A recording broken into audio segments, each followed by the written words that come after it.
आत्मवंदन दोस्तों, आज के स्वाध्याय श्रृंखला में आप सभी का स्वागत है। हृदय से आभार आपकी उपस्थिति के लिए।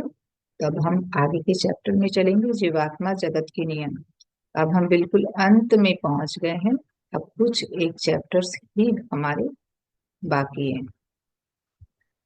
तो चलिए, हम लोगों ने एक बुक ऑलमोस्ट कंप्लीट कर ली है।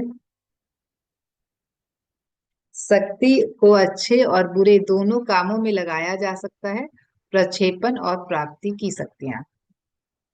आपकी दुनिया, जीवात्मा जगत और संपूर्ण ब्रह्मांड में शक्ति व्याप्त रहती है। हालांकि यह शक्ति कुछ स्थानों पर प्रबल होती है और कुछ स्थानों पर कमजोर, लेकिन यह हर जगह उपस्थित रहती है।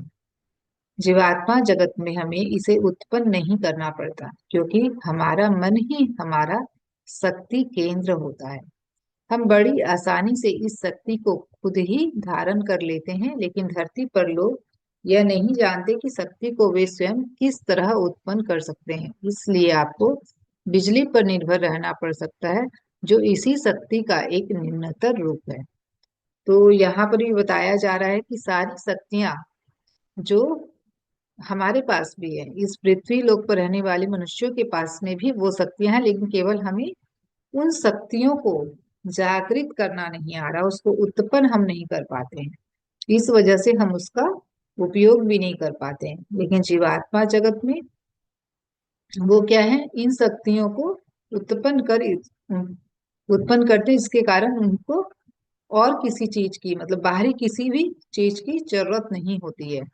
वो आसानी से जो भी कुछ, जहां पर जो शक्ति का इस्तेमाल करना है वो कर पाते हैं, क्योंकि मन में ही, हमारे ही मन में ये शक्ति केंद्र है, जिसे अवचेतन मन कहा गया है।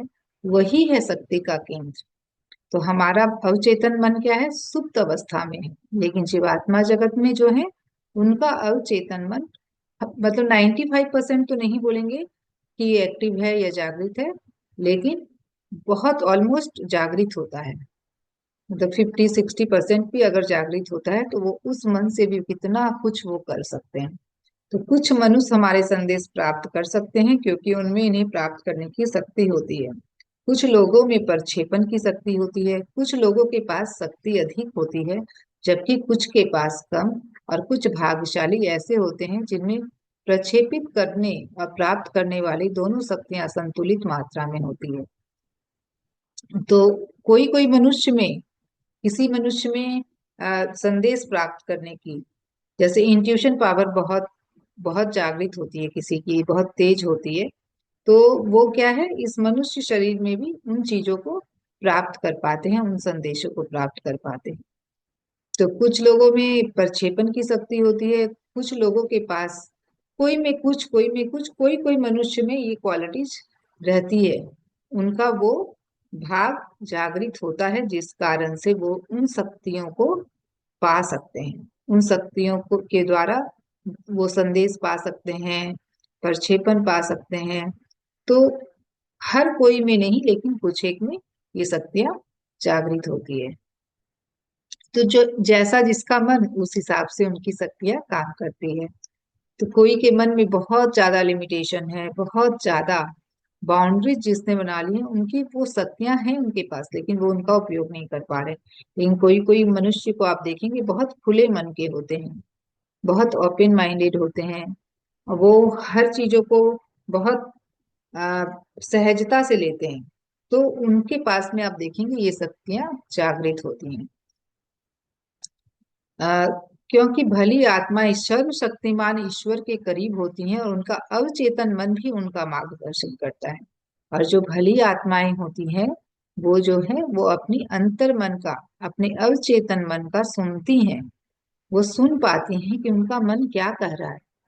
तब उनका भी, उनको मार्गदर्शन तो वो सभी को देती है, लेकिन क्या होता है, बुरी आत्माओं का तो अवचेतन मन पूरी तरीके से उन्होंने नकार दिया, उनको सुना ही नहीं, तो वो पूरी तरीके से वो सो चुका है। लेकिन भली आत्माएं जो है वो अपने अंतर्मन का सुनती है, तो उनकी अंतर्मन जागृत होती है और वो उन्हें मार्गदर्शन देती है। शक्ति तो एक ही होती है, लेकिन इसे अच्छे या बुरे कामों में लगाना व्यक्ति के हाथों में होता है। ये शक्ति एक ही है और सबके पास है वो शक्ति, लेकिन उसका हम उपयोग कैसे करें वो हर एक पर इंडिविजुअली डिपेंड करता है। जैसे राम भी है और रावण भी है। राम ने उसी शक्तियों का सदुपयोग किया और रावण ने उन्हीं शक्तियों का दुरुपयोग किया। तो वही बात है फ्रेंड्स कि हमें अपनी शक्तियों को कैसे यूज करना है ये हम पर डिपेंड करता है। तो कमजोर मन के लोगों के लिए यह शक्ति खतरनाक होती है, क्योंकि उसके इस्तेमाल से उनका जीवन आडंबरपूर्ण और पाखंडी हो जाता है। तो जो कमजोर मन के हैं या कहा जाए बुरे मन के हैं, तो वो क्या है, उन्हीं शक्तियों को वो आडंबर में, पाखंड में, ढोंग में यूज कर रहे हैं। इस कारण वे निम्न लोकों में जाते हैं, जहां नकारात्मक आत्माओं की संगति में वे और अधिक गलत राह पर चले जाते हैं। इस शक्ति से संपन्न भली आत्माओं को हम प्रार्थना करने और एकाग्रता हासिल करने की सलाह देते हैं। लेकिन जो भली आत्माएं हैं वो क्या कर रही हैं इसी शक्ति से, कि वो प्रार्थना कर रही हैं और सबों के लिए कि भाई सबको, सबकी ये शक्ति जागृत हो, सबके जीवन में सुख हो, सबके जीवन में मंगल हो, सभी इस राह पर आगे बढ़े। लेकिन बुरी आत्माएं जो हैं वो केवल अपने तक सेंटर्ड होकर रह जाती हैं, सेल्फ सेंटर्ड होकर। वो केवल अपने ही बारे में सोचती है, अपने ही स्वार्थ में जो वो जीती हैं। तो उन शक्तियों का उपयोग वो केवल खुद के विकास के लिए कर रही हैं, खुद सुख पाने के लिए, इन भौतिक चीजों का सुख पाने के लिए उसका उपयोग करने लग जाते हैं। तो उन्हें यह भी सलाह देते हैं कि वे स्वेच्छा पूर्वक अपने मन को किसी भली जीवात्मा, कोई प्रियजन के हवाले करें, जो उन्हें सही राह दिखाएगी और पृथ्वी पर बहुत ही अच्छा जीवन जीने में उनकी मदद करेगी। तो भली आत्माएं उसे कैसे यूज कर रही हैं कि भाई मन एकाग्र हो, मन शांत हो, वो इस पर काम करेंगी कि मैं और भी जीवन में आगे बढ़ूं, मेरी आत्मा का विकास हो, और भी मैं ज्ञान लूं, और भी मैं बातों को गहराई से जानूं, और अपने मन को बिल्कुल एकाग्र रखूं। मन ज्यादा उनका विचलित नहीं होगा कि मुझे ये चाहिए, मुझे वो चाहिए, मैं ये भी ले लूं, मुझे मेरे जीवन में ये भी आ जाए तो सुख हो, ऐसा नहीं होगा। और जो बुरे मन के हैं, जो कमजोर मन के हैं, वो क्या है, हर वक्त एक विक्टिम मूड में रहते हैं कि मेरे जीवन में ये नहीं है, मेरे जीवन में वो नहीं है, तो मैं ये कैसे मेरे जीवन में आ जाए और क्या मैं ऐसा करूं जिसकी वजह से मेरे जीवन में ये भी सारे भौतिक सुख सुविधाओं में वो लिप्त होते हैं और केवल उसी के बारे में सोचते हैं। उनका जीवन पूरा इसी तरीके से बीत जाता है। लेकिन भली आत्माएं अपने आत्मा के विकास पर भी काम करती हैं, वो दूसरों के लिए भी सोचते हैं। तो समानताएं एक दूसरे को आकर्षित करती है, बुराई बुरे को आकर्षित करती है और अच्छाई अच्छे को। इस शक्ति से संपन्न बुरी आत्माओं के लिए भी सुधरने का यह एक अच्छा अवसर है। तो ये जो शक्ति है ना, वो लॉ ऑफ अट्रैक्शन, जो हम कहते हैं ना आकर्षण का नियम, उसकी तरह ये काम करती है कि जो बुरा है वो बुरे को ही आकर्षित करेगा, जो अच्छा है वो अच्छे को ही आकर्षित करेगा। तो इसमें अगर बुरी आत्माएं जागृत हो जाएं कि नहीं मुझे इस शक्ति को सदुपयोग करना है, दुरुपयोग नहीं करना है, तो वो भी अपने जीवन को सुधार सकते हैं। बस हमारे पास चॉइस पॉइंट है और वो सब कुछ है, लेकिन चॉइस हमारे पर पूरा का पूरा डिपेंड करता है कि हम कैसे उसका यूज करें, कैसे हम अपने जीवन में उससे बदलाव लेकर आए, सकारात्मक बदलाव लाएं या नकारात्मक बदलाव लाएं, ये टोटल हम पर डिपेंड करता है। तो याद रखें, एक दुष्ट आदमी के लिए इस शक्ति का उपयोग करना बहुत खतरनाक है। नकारात्मक आत्माएं लोगों को निम्नतर स्तरों में खींच लाने को उत्सुक होती हैं। मतलब खुद तो नीचे के स्तर पर है, खुद तो वो गिरी चुकी हैं और दूसरे लोगों को भी वो उसी और खींचना चाहती हैं। मतलब अपनी बुराई का प्रभाव वो औरों पर भी डालना चाहती है कि मैं जो कर रहा हूं वैसा ही वो भी करे, मैं बुरा कर रहा हूं तो उसे भी बुरा ही करना चाहिए। वो अगर अच्छा करेगा तो उसे अच्छा नहीं लगता है, वो उसे हमेशा उस और खींचने की चेष्टा करता है। इसलिए कमजोर मन वाली भली आत्माएं आप कृपया करके इस शक्ति को विकसित करने की कोशिश ना करें। याद रखें, यदि एक बार कोई बुरी जीवात्मा आपके मन को अपने वश में कर ले तो उससे छुटकारा पाना बहुत मुश्किल होता है। तो फ्रेंड्स, जो बहुत कमजोर मन वाली भली आत्माएं हैं, वो इस शक्ति को उत्पन्न करना चाहे कि भाई जागृत करना चाहे कि मेरे अंदर भी ये शक्ति आ जाए कि मैं भी वो संदेश जान सकूं, उनसे, उन जीवात्माओं से कनेक्ट हो सकूं, उन जीवात्माओं से मैं प्रक्षेपण पा सकूं। तो ऐसे में कभी कभी क्या होता है कि दुष्ट आत्माओं का प्रभाव, जिसको हम डार्क फोर्सेस बोलते हैं, वो भी हमारे मन पर प्रभाव डालती है। देखिए, यहाँ पे दोनों है, लाइट भी है और डार्क भी है। तो डार्क फोर्सेज भी है और वाइट फोर्सेज भी है। तो क्या हो रहा है कि भाई वो डार्क फोर्सेज हमेशा एक भली आत्मा को ढूंढते रहते हैं कि कोई भी हमारे जाल में फंस जाए। तो जो हम बोलते हैं ना कि भाई झाड़ा दिलवाते हैं कि भाई पता नहीं क्या हो गया इसे, तो वो यही है कि कैसे हम बुरी जीवात्माओं के प्रभाव में आ जाते हैं। जीवात्माओं से मदद पाने के लिए हमेशा शांत और स्थिर रहना चाहिए। हमेशा शांत, स्थिर और चिंता मुक्त रहे, तनाव मुक्त रहिए, ताकि जीवात्माएं आपका मार्गदर्शन कर सके। तो जब हम चिंता में होते हैं, जब हम तनाव में होते हैं, जब हम अस्थिर होते हैं, अशांत होते हैं, तब ये जीवात्माएं हमारा मार्गदर्शन नहीं कर पाती हैं। हम आपको हमेशा सर्वशक्तिमान ईश्वर में भरोसा रखना सीखना चाहिए। ईश्वर महान है। तो अगर आपको ये विश्वास है कि ईश्वर है और ईश्वर हमें हमें सच्ची मार्ग दिखाएंगे, हमारी मदद करेंगे, क्योंकि भाई ईश्वर तो महान है, ईश्वर के पास सारी शक्तियां हैं, वो सब कुछ कर सकते हैं, हम ऐसा बोलते भी हैं। लेकिन क्या हम उतना भरोसा कर पाते हैं उन पे? तो वही भरोसा, वही ट्रस्ट हमें उनके ऊपर करना है, पूरे सरेंडर भाव से कि मेरे साथ कुछ ऐसा हो ही नहीं सकता जो मुझे कुछ गलत और लेकर जाए, कुछ मेरा नुकसान करे। तो किस बात की चिंता, किस भविष्य की हम चिंता कर रहे हैं? क्योंकि हमें ईश्वर पर पूरा विश्वास नहीं है, तभी हम भविष्य की चिंता कर रहे हैं। अगर ईश्वर पर पूरा विश्वास है तो हम भविष्य की चिंता नहीं करेंगे। हमेशा हमारे मन से यही बात निकलेगी कि वो हमारे साथ है और हमारे साथ जो भी होगा वो हमारे बेस्ट के लिए हो। तो ज्योतिषों या उनके जैसे लोगों की बातों का विश्वास मत कीजिए। सर्वशक्तिमान ईश्वर पर पूर्ण विश्वास रखना चाहिए। सर्वशक्तिमान ईश्वर पर आपका सच्चा और अटल भरोसा चमत्कार कर देगा। वह सर्वशक्तिमान है, इसलिए कोई भी उसके विरुद्ध नहीं जा सकता।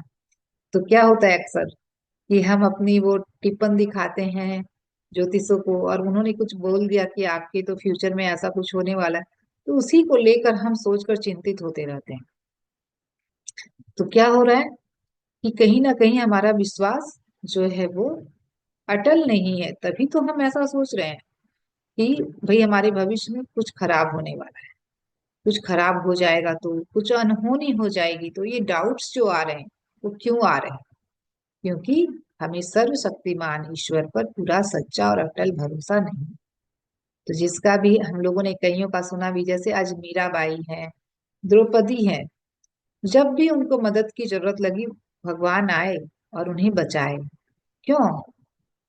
क्यों नहीं और किसी के लिए भगवान ये करते हैं? क्योंकि उन्हें वो अटल भरोसा नहीं है। जिन्होंने भी ईश्वर पे अटल भरोसा किया है तो वो चमत्कार हुए हैं और मदद मिली है।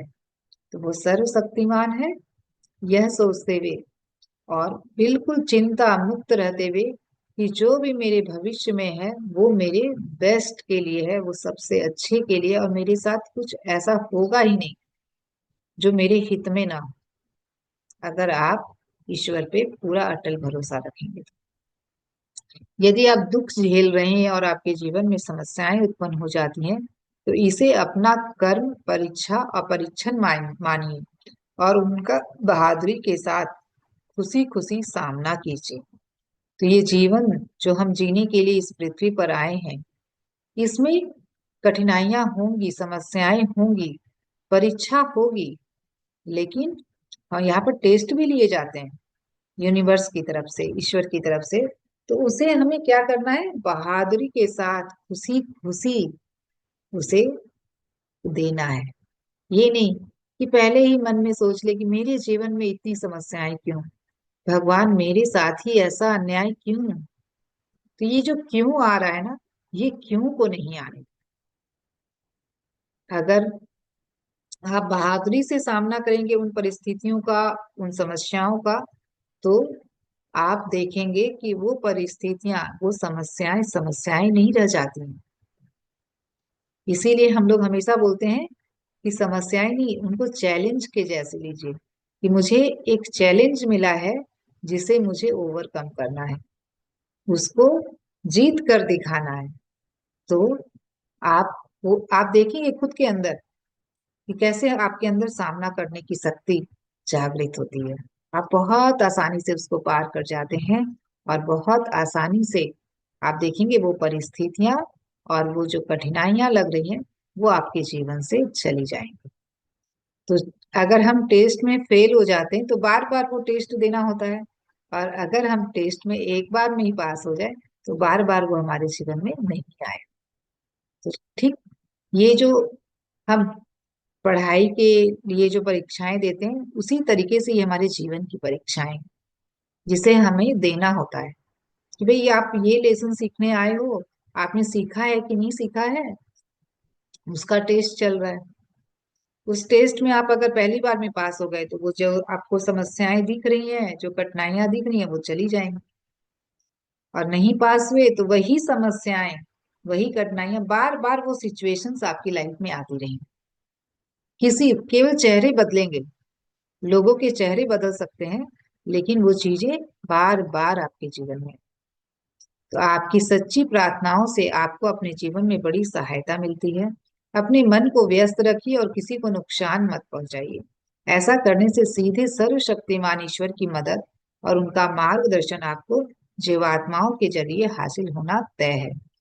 तो जब भी हमने आगे भी पढ़ा है, हमने जाना है कि सच्ची प्रार्थना जब हम पूरे मन से चाह लेते हैं और पूरे मन से हम प्रार्थना करते हैं ईश्वर की, तो वो हमारी मदद के लिए जरूर आते, वो हमारी मदद किसी न किसी माध्यम से जरूर करते हैं। तो अगर हमें मार्गदर्शन चाहिए तो हमें सच्ची प्रार्थना करनी है।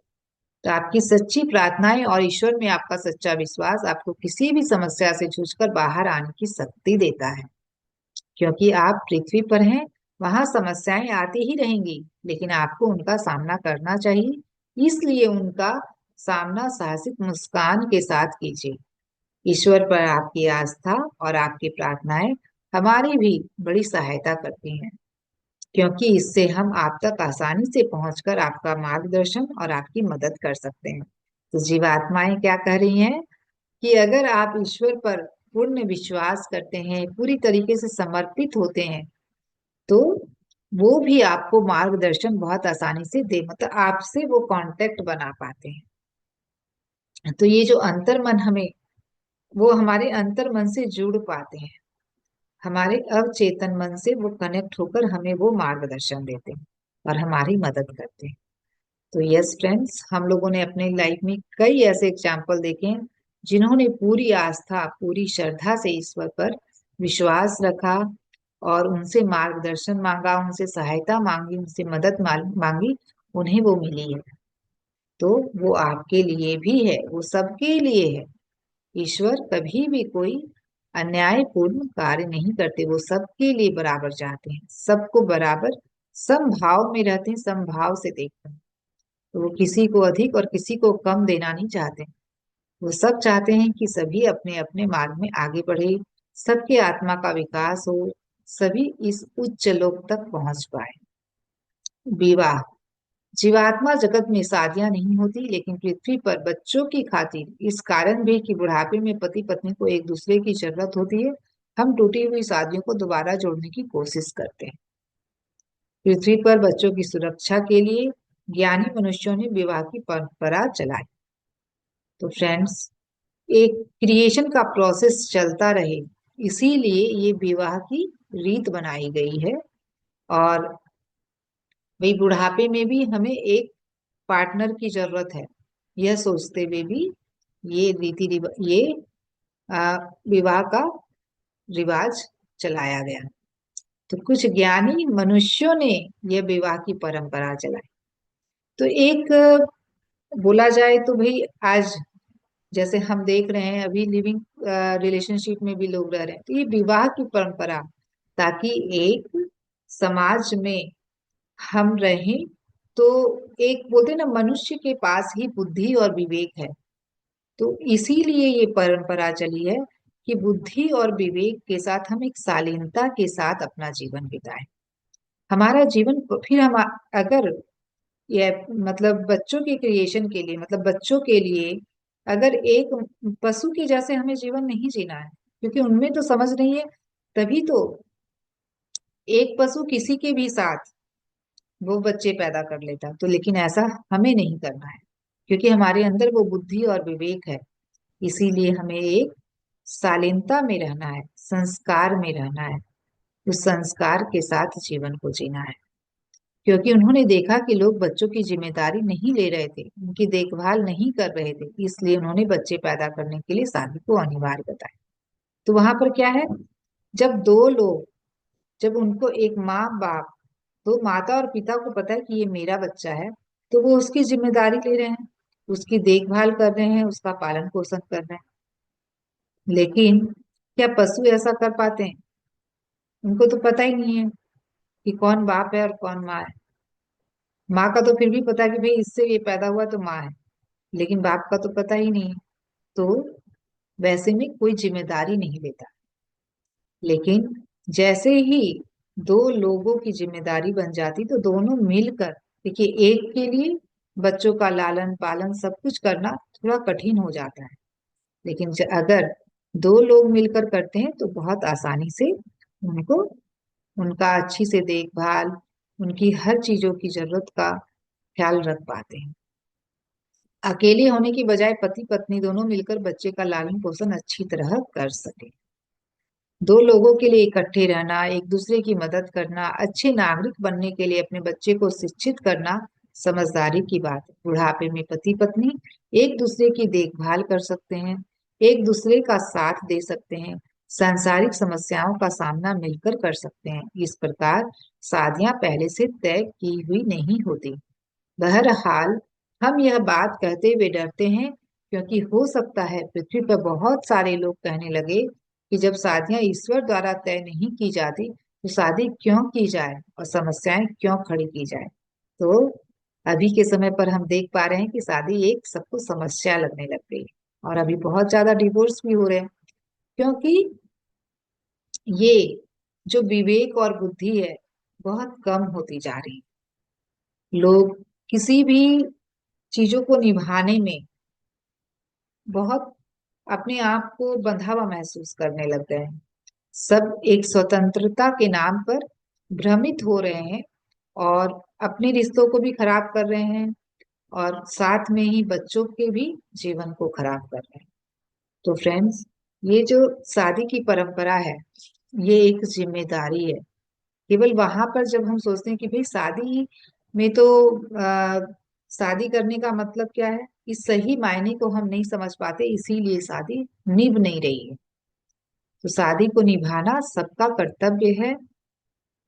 हाँ, कुछ एक केस में मैं बोलूंगी कि भाई बहुत ही ज्यादा चीजें खराब हो चुकी हैं, तब उसमें निभाना बहुत मुश्किल हो जाता, और दोनों को निभाना इसमें कर्तव्य है। केवल एक के चाहने से वो नहीं निभी। तो एक दूसरे को समझना, एक दूसरे की मदद करना, एक दूसरे का ख्याल रखना, दोनों में होना चाहिए, तभी शादियां निभती हैं। और शादी क्यों की जाए, समस्याएं, तो ये जो समस्या लगने लग गई है, क्यों लगने लग गई है, क्योंकि सबको लगता है कि भाई मैं मैं अपने लिए जीऊं। ये बात बहुत ज्यादा सबके अंदर घर कर गई कि मैं अपनी जिंदगी जीऊं। तो मैं अपनी मैं में हम क्या है कि हम को हम भूल गए, हम दूसरे के मन को, दूसरे के लिए सोचना भूल गए। तो क्यों ना हम स्वतंत्र रहे।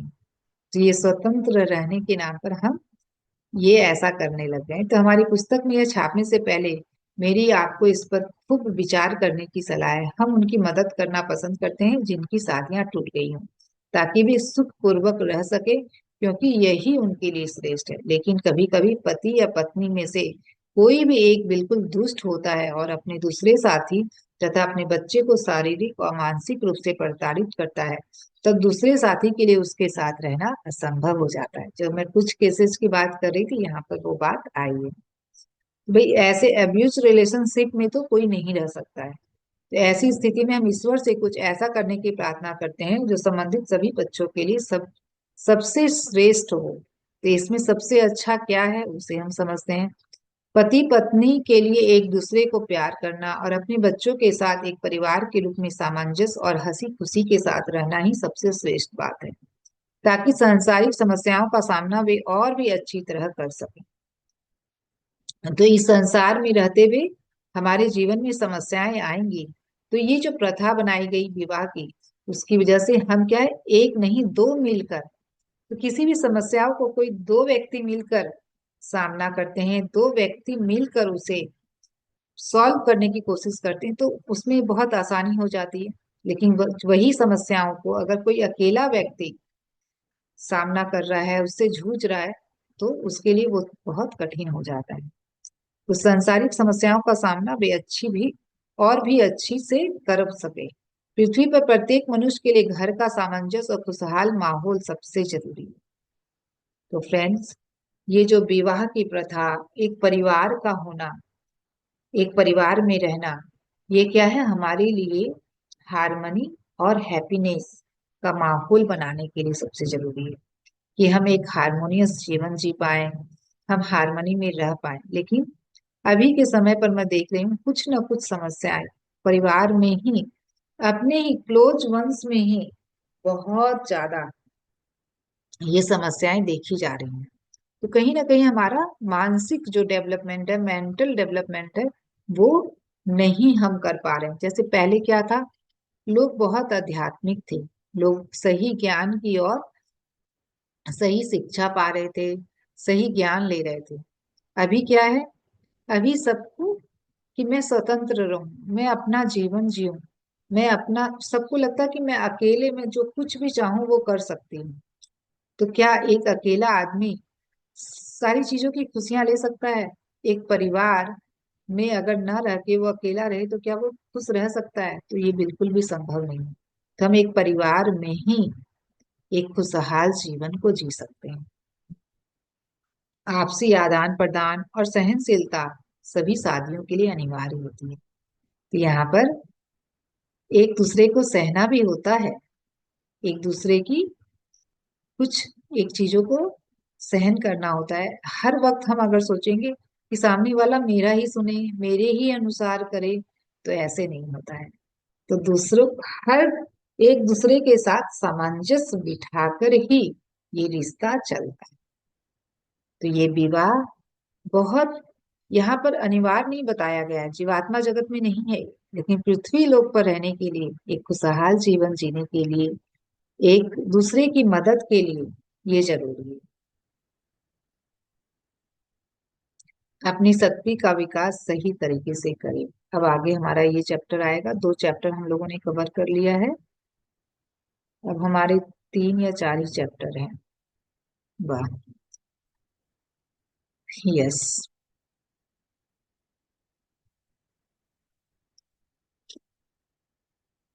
तो कल हम लोग पढ़ेंगे अपनी शक्ति का विकास सही तरीके से करें। तो फ्रेंड्स, यहाँ पर बहुत सारी चीजों की क्लैरिटी हमें मिल रही है, बहुत सारी चीजें हम जान पा रहे हैं, जो हम यहाँ पर संसार में देखें तो भ्रमित है कि क्या करें क्या नहीं करें। तो बहुत क्लैरिटी से बताया गया है कि जैसे हम मान लेते हैं ना कि हमारे भाग्य में ही ये है, तो हम क्या करें। हम अपने आप को बहुत विक्टिम मोड में, बहुत कमजोर फील करने लग जाते हैं, वहां पर बहुत पावरलेस फील करने लग जाते हैं। तो हर चीजों की बहुत अच्छी से क्लैरिटी दी गई है कि कैसे रिश्तों में आपको रहना है, कैसे रिश्तों में आपको नहीं रहना है। कोई भी दुष्ट व्यक्ति है या फिर बुरा व्यक्ति है, उसे कैसे दुनिया बना के रहना है अगर आप उसका सामना नहीं कर पा रहे। पहले बताया गया है कि अगर आप कर सकें तो उसका सामना करें, उनको आप ला सकें, बुरे से अच्छी की ओर मोड़ सके, अग्रसर कर सके, तो पहले वो कर सके तो वो जरूर करें। लेकिन वो नहीं कर पा रहे हैं आप, आपके अंदर वो साहस नहीं है, तब फिर आपको उनसे दूरी बनानी है। तब आपको उनसे अलग ही रहना आपके लिए ज्यादा बेहतर है, आपकी आत्मा के लिए ज्यादा बेहतर। तो बहुत सारी चीजों की बहुत सुंदर से क्लैरिटी दी गई है। यस।